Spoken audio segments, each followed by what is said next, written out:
Hello, ladies and gentlemen. We are continuing our series and long playlist of Win with the Sicilian, and we are near the end, and we are looking at variations beginning with the move to E6 for black. So after knight C3 here, the move E6. We just looked at a brilliant game between Boris Spassky and Kasparov, who played this variation. And I suggest that if you're interested in this opening, go and look at my playlist. I cover all the major variations in this opening.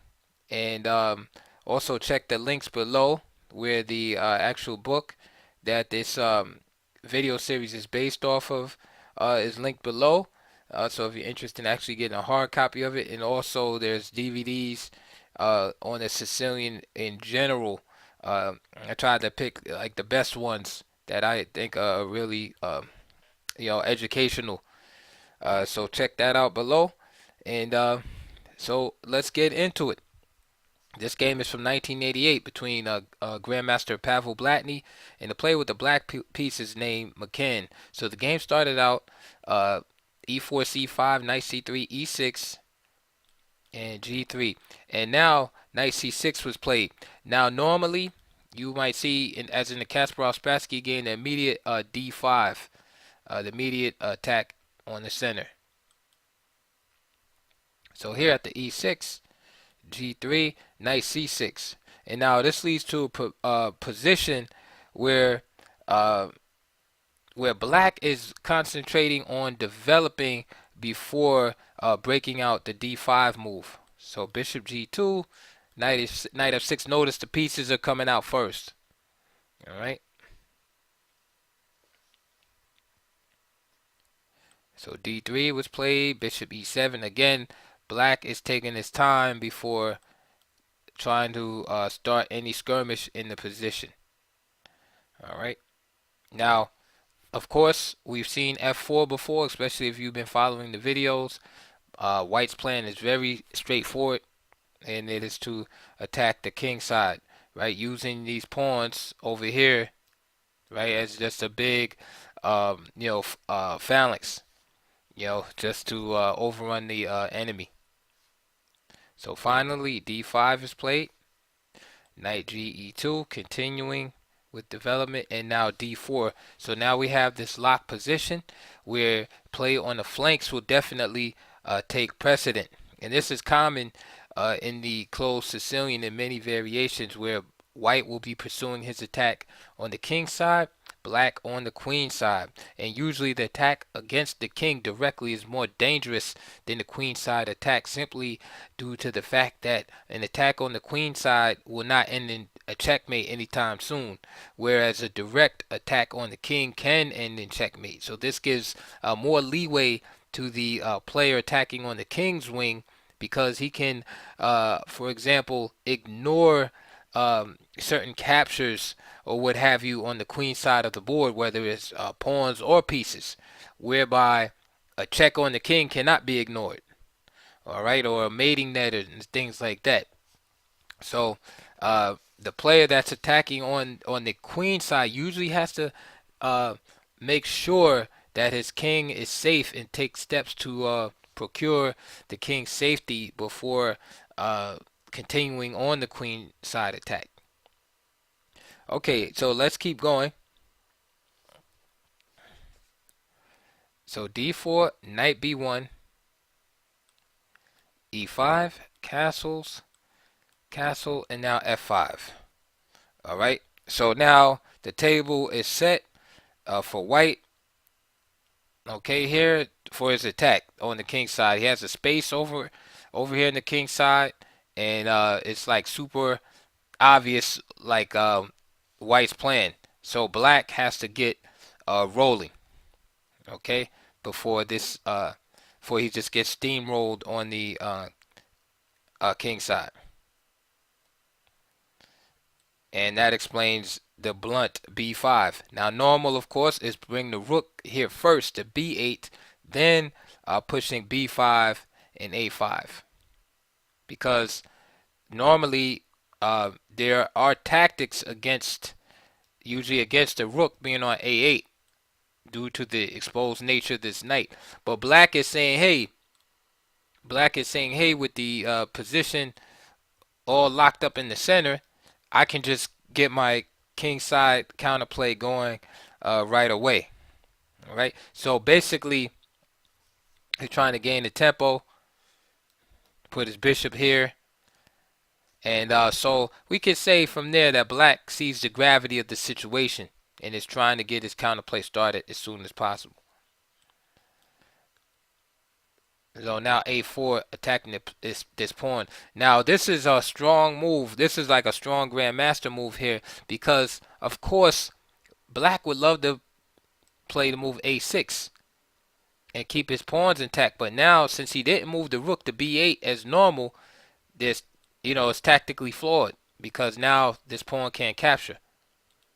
And this is why a4 is so strong. Because now what happens is after b takes a4, rook takes a4, how does black progress on the queen side?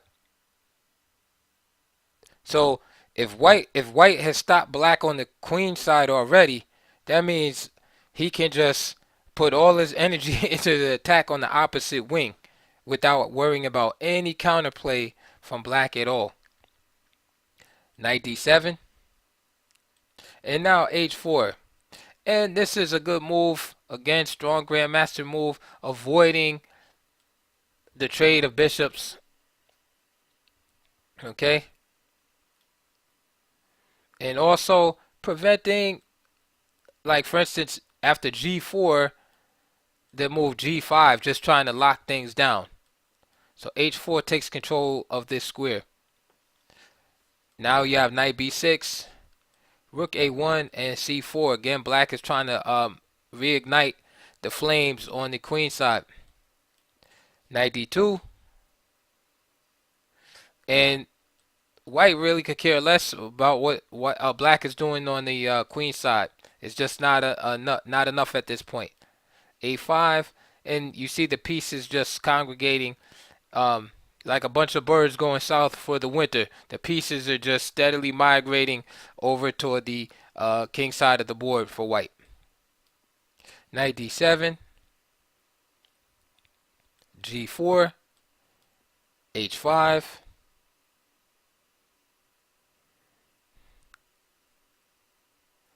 Just want to show you that Blatny did not just hang a pawn, but after bishop takes h4 question mark, then just g5, and the bishop has to sacrifice itself.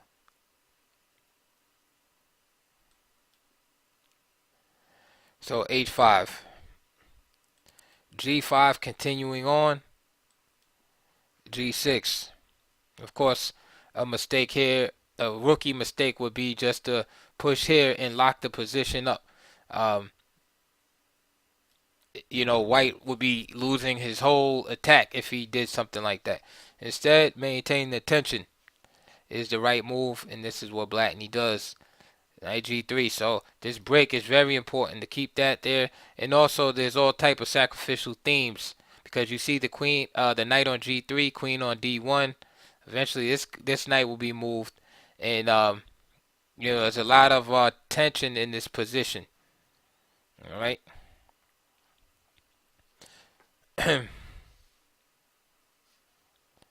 Knight b4. Again, black is still trying to stir up something on the opposite side of the board. Knight e1. And again, this is what I was talking about. You got to keep your eyes on things like that if you're black. King g7. And let me just show you another another rookie move. Like, so after knight e1,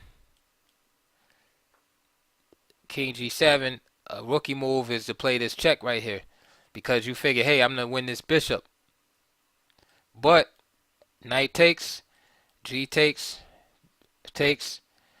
and followed by this move. Then all of a sudden, black has some compensation for the piece. You see, so you gotta be careful not to do moves that douse the flames of your attack. Okay, because now black has 3 pawns for the piece. All right. Now white is still winning, but it's harder. Look, black has all kinds. Black has come to life, and it's definitely harder. And this is the type of position like if you're in a bad spot, black has some chances now. If you're not playing against the engine, instead maintain the tension. Notice now we have 3 pieces all here. Rook to a6. Black sees what's coming. Knight d2. Rook h8 again, defending. And now queen to b3. Okay.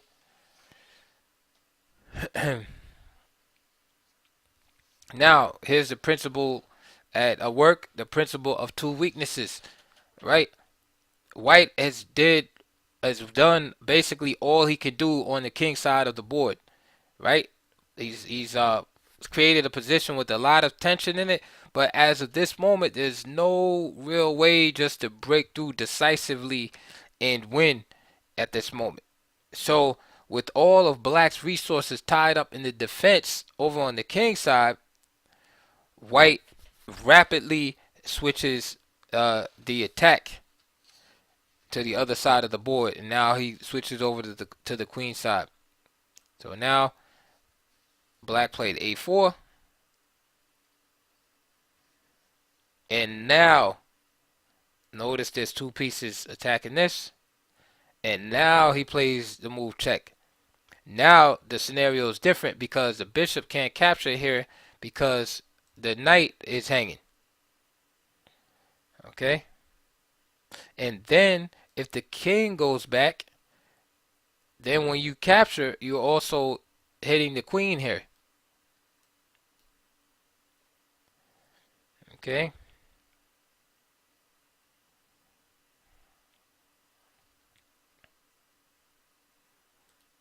Also, a newbie move, the move like this, rook takes a4, and then you get hit in the head with that.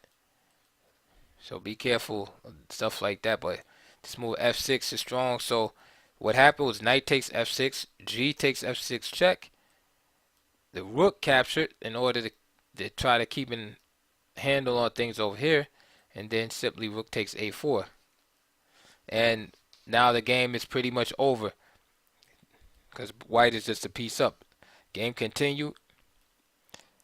Queen c4, knight c5.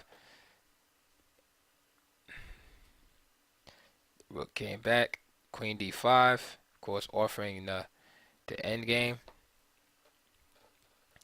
I'm sorry, not d6, but rook e6, protecting the pawn here. Bishop to g2. Bishop b7. Question mark. Easily giving up the rook for the 2 pieces. b6. Queen a7. Rook to b2, and then just simply knight f3, protecting that. And black had enough. So just summarizing real quick, as we see that the position became totally blocked, and when you get a position like this, the play will transfer to the wings, and it becomes a speed game. And a lot of things you would do normally, like preserving material and stuff like that, that becomes secondary. In the wing attacks or flank attacks, you want to be the first to arrive and utilize open files and diagonals, etc. So if you have to give up a piece or a pawn to make that happen, you have to be willing to play like that. Again, this was a mistake by black. It's understandable because he knew what was coming on the other side and he tried to take a shortcut, but he should have played rook b8. And this move a4 basically stopped the attack of black on the queen side in his tracks, really slowed it down drastically. And we see he desperately tried to Start it up again.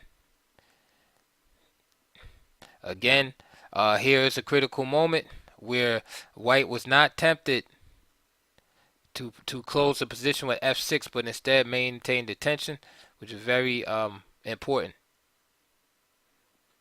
Another important uh, point to bring up again in closing is that the black defended his king side, and so it got to the place where what is white going to do? Instead of trying to force the issue on the king side with a pseudo sacrifice like knight takes h5 or something like that, he just switched to the other side of the board. Okay, usually the attacking player, uh, has more space and better position and is able to move his pieces from each side of the board faster than his opponent can defend. And this is what happened here. So queen b3 was played. Let's move a4, and then at the right time,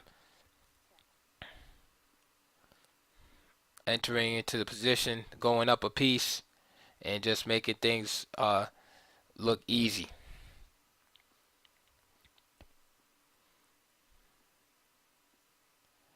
And black had resigned there. So I hope you enjoyed that little lesson. That will do it for variations with the move to e6. And again, please check the links below. Please donate if you can spare. Also, uh, if you again are interested in this opening, go and check the playlist. And I suggest that you pick one variation and try to get the feel of it and get good at it. Don't try to learn like every single variation is white. That's just frustrating. But for example, the line 6 bishop e3 or 6 f4 or 6 knight h3, try to specialize in something, or systems with knight f3 or knight g2, and try to specialize and learn one at a time. Watch the video, then play, get a feel of it, then go back, watch the video again, play some more. Some speed games. Get a bunch of speed games under your belt just to get the feel. Then I suggest, after watching the video a few times, then go and play like longer games, like a 15-minute game online, something like that. 20-minute, 30-minute game. So you get the more of a positional feel. The blitz games are for just developing your instinct and just reactions and just getting a general idea of how the flow of the position. But once you get that, then you want to slow it down a little bit and start thinking a little more. So we have one more game to look at, and we're going to look at that in the next video. It's our last variation that we're going to discuss. And stay tuned, and I'll see you on the next video. Please like and subscribe.